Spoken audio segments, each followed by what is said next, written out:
বন্ধুরা তোমরা সবাই কেমন আছো? আশা করি সবাই খুব খুব ভালো আছো।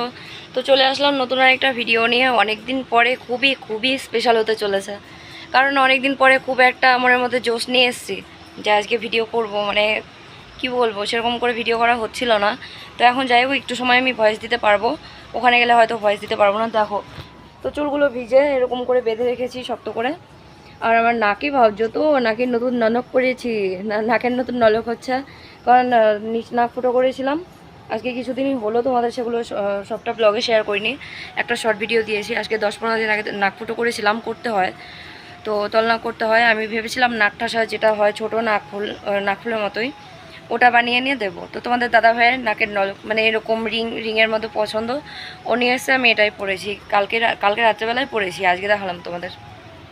তো আজকে যে ব্লগটা নিয়ে এসেছি সেটা হচ্ছে আজকে আমার এক মামার বিয়ে, পুচকো মামা, মানে একটা ছোট মামার বিয়ে। তো যাই হোক, মামার লাভ ম্যারেজ কিছুদিন আগে, আজকে 1 থেকে 1.5 মাস আগে মেয়ে নিয়ে এসছে, ভাগিয়ে নিয়ে এসছে। তো বিয়ে কামাখ্যা মন্দিরে করে এসছে গুয়াহাটি থেকে। আজকে বাড়িতে অনুষ্ঠান করে বিয়ে বৌভাত একবারে দিচ্ছে আর কি। তো যাই হোক, তাড়াতাড়ি করে স্নান করলাম, এর জন্যই মেয়েদেরকে পাঠিয়ে দিলাম ওখানে। অনেকটা লেট হয়ে গেছে, অলরেডি 1টা বাজে। মেয়ের টিউশন ছিল বলে মানে এতক্ষণ লেট। ওর টিউশন পড়ানো হলো, স্নান দান করালাম, 2 মেয়েকে পাঠিয়ে দিলাম। তারপর দুধের কাকা এসে ডাকলো, দুধ দিয়ে গেল। দুধটা এখন জাল করছে। এখন আমি এরকম করে বেরিয়ে যাব, ওখানে গিয়ে টুকিটাকি কাজকর্ম সকালে করে দিয়ে এসেছি, অবশ্য গিয়েছিলাম। আর এখনও যাব, গিয়ে নিয়ে তারপর মেহেন্দি দেওয়া বলছে, সাজানোর দায়িত্ব আমাকে দিয়েছে। তো টুকিটাকি যতটা পারি অবশ্যই করবো। আর তোমরা সঙ্গে থেকো, পাশে থেকো। তো টাটা, যাচ্ছি এখন, তোমরা দেখতে থাকো। হয়তো ওখানে যেয়ে ভয়েস নাও দিতে পারি, কারণ লোকের সামনে আমি তো, তোমরা তো জানোই যে আমি কারোর সামনে ভয়েস দিয়ে কথা বলতে পারি না। তো যাই হোক, টাটা। তারপর দেখো, একদম মেশে নিয়ে সাজাতে চলে এসেছি, মানে ঘরে ঢুকে সাজাতে বসে গেছি। আর এদিকে 2 মেয়েকেও ভাবলাম খাওয়াবো। তো ভাবলাম, মেহেন্দি পরানো হয়নি, অনেকটা লেট হয়ে গেছিলো। তো সাজানোর মতো সেরকম কাউকেই বলেনি বা ছিল না।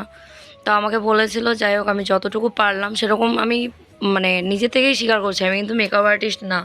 যদি অনেকেই পরে মন্তব্য করে থাকো, যে যদি ওরকম কোনো কমেন্ট করতে চাও বা করো, যে তুমি বলেছো সাজাবে, খুব মেকআপ আর্টিস্ট হয়ে গেছো নাকি হেন তেন, তার আগেই বলে নিচ্ছি ভাই, আমি কোনো মেকআপ আর্টিস্ট না। গ্রামের একটা সাধারণ মেয়ে, মানে একটা চেষ্টা, ছোট্ট চেষ্টাও বলতে পারো, ঘরে যেরকম নিজেরা চেষ্টা করি সেরকম। তো যাই হোক, এটা হচ্ছে মামি হবে, মানে বয়সে আমার থেকে ছোটো হলেও যেহেতু সম্পর্কে দিদার ছেলে, মামা মামি দুজনে আমার থেকে বয়সে ছোট। তো যাই হোক, সম্পর্কটা যেটা সেটাই আমি ধরছি আর কি। তো মামি ও মেহেন্দি পরিয়ে দিচ্ছি, আর আশেপাশে অনেকেই বসে আছে, অনেকেই আত্মীয় স্বজন আসছে যাচ্ছে। তো দুপুর টাইম অনেকটা লেট হয়ে গেছিলো, আর ঠান্ডা কিন্তু প্রচণ্ড পড়েছে। আর এই ঠান্ডার মধ্যে প্রচণ্ড হঠাৎ করে বৃষ্টি চলে এসেছিলো, কোথা থেকে বলতে পারি না। তো মেহেন্দি যেরকম যতটা পারছি পরিয়ে নিচ্ছি, আর আশেপাশে আরও 2-1 জন ছিল, তো ওরাও বললো হালকা পাতলা সিম্পলের মধ্যে দিয়ে দিতে। আর মেহেন্দি পরাতে গেলে সত্যি এটা একটা কষ্টকর, খুব কষ্টদায়ক কাজ একটা, মানে আঙুল ব্যথা হয়ে যায় অনেকক্ষণ থেকে পড়াচ্ছিলাম। তো তারপর আরও 2-3 জন ছিল, সবাইকে কম বেশি যেরকম পারলাম সিম্পলের মধ্যে পরিয়ে দিলাম। আর বউ ঘুমিয়েছিল, আমি এসে ঘুম থেকে তুলে নিয়ে তারপরে একে মেহেন্দি পরাতে বসেছিলাম।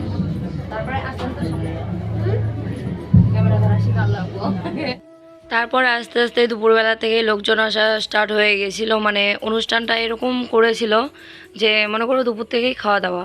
তো সেরকম একটা ওরকম কোনো কিছু করেনি, দেখতে পেরেছো যে খুব একদম সাজানো গোছানো প্যান্ডেল কোনো কিছুই হয়নি। ওপরে একটা তিরপাল টাঙানো ছিল, এরকম করেই মানে পাড়ার আশেপাশে ওই কিছু লোক নিয়ে করে ফেলেছে আর কি। তো বউকে এখানে একটু চকমকে দেখতে পারছো, কারণ মামি তারপর মানে লোকজন আসা স্টার্ট হয়ে গেছিলো বলে ওই হালকা পাতলা একটু রেডি হলো। আর রাতে সন্ধ্যার পরে একটু অন্যরকম করে সাজানো হবে। তো এখানে সিম্পলের মধ্যে দিয়ে দিচ্ছি হাতের নিচটা, কারণ অনেকটা লেটও হয়ে গেছিলো, সন্ধ্যা হয়ে যাচ্ছিলো। আর আমিও বলছিলাম যে মেয়েদেরও খিদে পেয়েছে, মনে করো খাইয়ে দেবো। তার মধ্যে আমিও বাড়িতে চলে আসবো, একটু রেডি হবো, কারণ নাইটি পরে চলে গেছিলাম। আমি বলি পাশের বাড়ি মনে করো, তো যেয়ে নিয়ে যখন তখন চেঞ্জ করা যাবে। তারপর নিজেই লজ্জা পাচ্ছিলো যে একে একে প্রচুর লোক চলে আসছিলো। আর এখানে দেখো আমরা উঠানে খেতে বসেছি, মানে এই বাড়ির যে দিদার ভাই বউ, তারপরে পাড়া প্রতিবেশী 2-1 জন ছিল। আমি তোমাদের দাদাভাইও দুপুর টাইমে কাজ থেকে চলে এসছে। আর এটা হচ্ছে আমার এক দিদা, ওই আমাদের যে মাটন দিতে এসছে। তো এটা হচ্ছে আমাদের পাশে ওই যেই বাড়িতে বিয়ে হচ্ছে ওই মামিরই শাশুড়ি আর কি, দিদা। তো এটা হচ্ছে একটা মাসিমা, বাজারে বাড়ি। তো গান হচ্ছিল, বক্সে সাউন্ড আসছিলো বলে মিউট করে দিয়েছি আমি, তাই নাচছিল আর কি।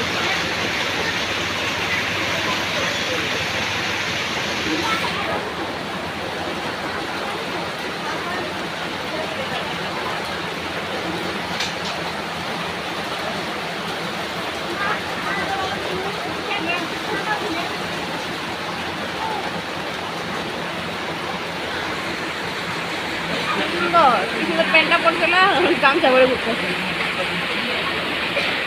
বিয়ের দিন বৃষ্টি না। আর একদম কিন্তু সন্ধ্যা নেমেই এসেছিল। তো দেখো এই টাইমটাতে একদম প্রচণ্ড যে বৃষ্টি শুরু হয়ে গেল, তো বলার আর ভাষা নেই। আর ঠান্ডা প্রচণ্ড পড়ে গেছিলো ওই টাইমটাতে। তো তোমাদের দাদাভাই কিন্তু দুপুরে ওই কাজে গেছিলো, তো বাড়িতে রান্না বাড়া হয়নি আমাদের। তো রান্না বাড়া হয়নি, ওই সোজা একদম এসে নিয়ে ওই দিদাদের বাড়িতে খাওয়ার কথা বললো। আর ওখানে তোমাদের দাদাভাই খেয়ে নিয়ে এই বৃষ্টির জন্য আর কাজে যেতে পারেনি, আটকা পড়ে আছে ওখানে বসে আছে, তো মাইক সেটের এখানে। তারপর আমি এখন একটু বাড়ির দিকে যাচ্ছি, যে মেয়ের খাওয়াটাও করতে হবে, দুধ জাল করতে হবে। মানে ছোটো মেয়ে সেরকম একটা ভাত খায়নি আমার সাথে, বড় মেয়েও খেয়ে নিয়েছে কিন্তু ছোটো মেয়েটা খায়নি। তো তার জন্য এখন বাড়িতে যাব, গিয়ে ওই দুধ চালের গুঁড়োর সাথে দুধটা জাল করে নেব। আর হচ্ছে গিয়ে ওই ড্রেস চেঞ্জ করে মানে মেয়েদের জন্য ড্রেস নিয়ে আসবো আর কি। তো বাড়িতে আমি বৃষ্টির মধ্যে একাই চলে যাচ্ছি, আর বাচ্চাদেরকে নিলাম না, তো একটা ছাতার নিচে দু বাচ্চাকে নিয়ে আসতে পারবো না। তাই আবার রেডি হয়ে ঝটপট করে এখনই চলে আসবো, মামি শাশুড়ি আমার সাথে চলে আসবো, আর এসে এখনই সাজাতে বসবো। ঠিক আছে, দেখি গুড্ডি এদিকে একটু দেখো।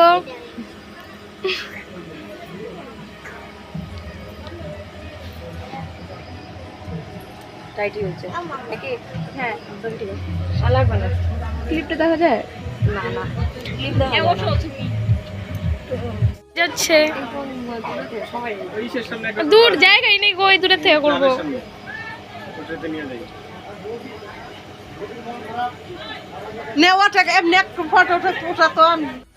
তারপর দেখো এখানে সাজানো প্রায় কমপ্লিট, যেরকম পারলাম হালকা পাতলার মধ্যে সিম্পলের মধ্যে করে দিলাম। আর এরকম ছোটোখাটো আগেও বউ সাজাতাম, খুব ভালো লাগতো এই জিনিসটা, কেন জানি না। পাড়া প্রতিবেশী অনেকেই, তখন তো মনে করো বিয়ের আগে কিন্তু আমি সেম এরকম করেছি, যে সেরকম কিন্তু একটা পার্লার আমাদের গ্রামের সাইডে ছিল না আর কি। তো এরকম করে যদি কেউ বলতো বিয়ের সময় মেহেন্দি পরিয়ে দিতে, যখন মেয়ে ছিলাম আর কি বিয়ের আগে, তখন ওইরকমটা করে মেহেন্দি পরাতে যেতাম, হালকা পাতলা যেরকম পারতাম সাজিয়ে দিতাম। মানে অনেকটাই চেষ্টা এখনও পর্যন্ত আছে, তো তার জন্যই বলি যে করব, পার্লারের কাজটা করব আর কি, নিজের খুব কাজে লাগবে। আর এখানে দেখো সবাই মিলে বসে আছি, এটা হচ্ছে বউ। তো সাজালাম, বলো কেমন হয়েছে তোমরা কমেন্টে বলো। আর হচ্ছে এখনও রাত্রি অনেকটা হয়ে গেছে, তো দুপুরবেলা একবার খেয়েছিলাম, দিদা বলছে যাওয়ার সময় আবার খাওয়া দাওয়া করে চলে যেতে। তো এখানে একটু টাইম বসেছিলাম, সবাই বসে গল্প করছিলাম।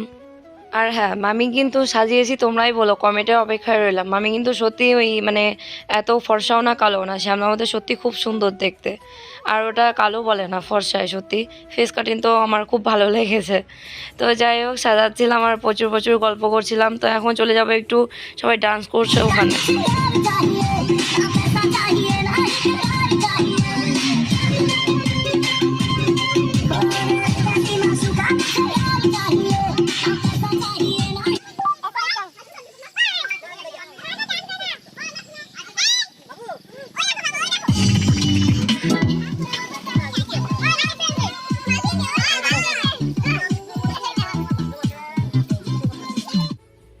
কি আর তোমরা দেখতে পেলে তো, এটা হচ্ছে কিন্তু ছেলের মা, ঠিক আছে। তো এই তো বৌমা এখানে চলে এসছে, বৌমাকে নাচাবে শাশুড়ি মা।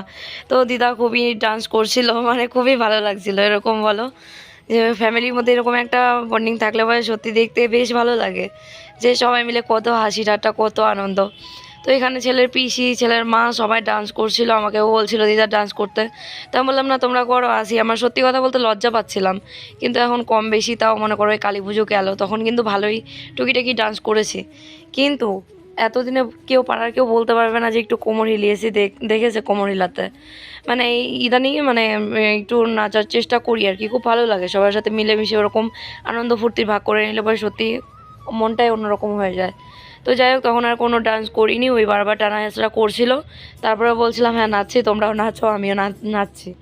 তো ওখানে ওই ছেলের বউ দাঁড়িয়ে আছে, সবাই এখানে দাঁড়িয়ে একটু ডান্স দেখছিলাম। রাস্তার বাড়ির পেছনেই মানে রাস্তার সামনে একদম ওখানে বক্স লাগিয়েছিল, আর সবাই খুব নাচানাচি করছিল, দেখতে খুবই ভালো লাগছিল।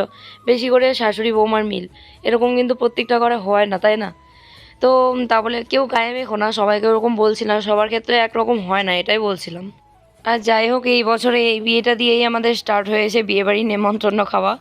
তো খুবই ভালো লাগছিল, আর সারাদিন টুকিটাকি অনেকটাই আনন্দ ভাগ করে নিলাম। আরে আসতে চেয়েছিলাম আরও সকালে, তো সকালে কিন্তু সত্যি কথা বলতে দিদাদের বাড়িতে গিয়েছিলাম, ঘুম থেকে উঠেই হাঁটাহাঁটি করতে করতে গিয়েছিলাম। তো তখন আধা কাজ মনে করো টুকিটাকি করে এসছি, এই পান ধোয়া মনে করো টুকিটাকি আরও কত কাজ দিয়েছিল, ছোটো করে কিছু কাজ করে এসছি। তখন তোমাদের দাদাভাই ওরা ঘুম থেকেই ওঠেনি।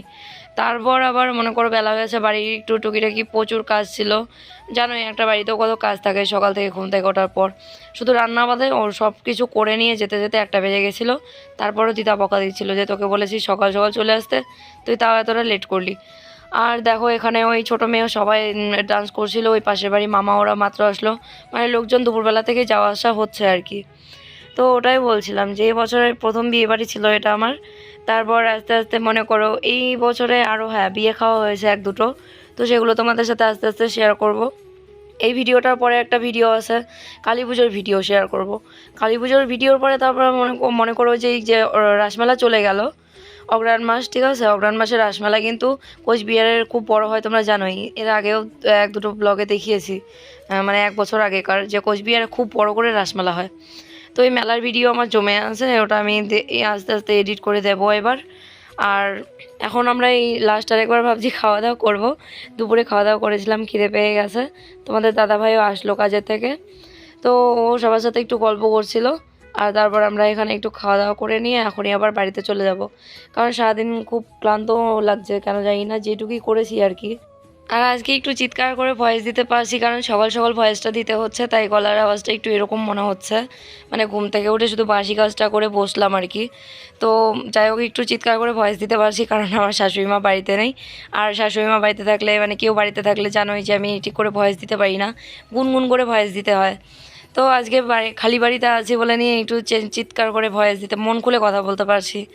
তো যাই হোক নেক্সট ব্লগ খুব ভালো ভালো আরও ব্লগ আসতে চলে আসে, এখন থেকে কন্টিনিউ ব্লগ দেবো ভাবছি, কারণ আর রেস্ট নিয়ে লাভ নেই, অনেক অনেক রেস্ট করেছি।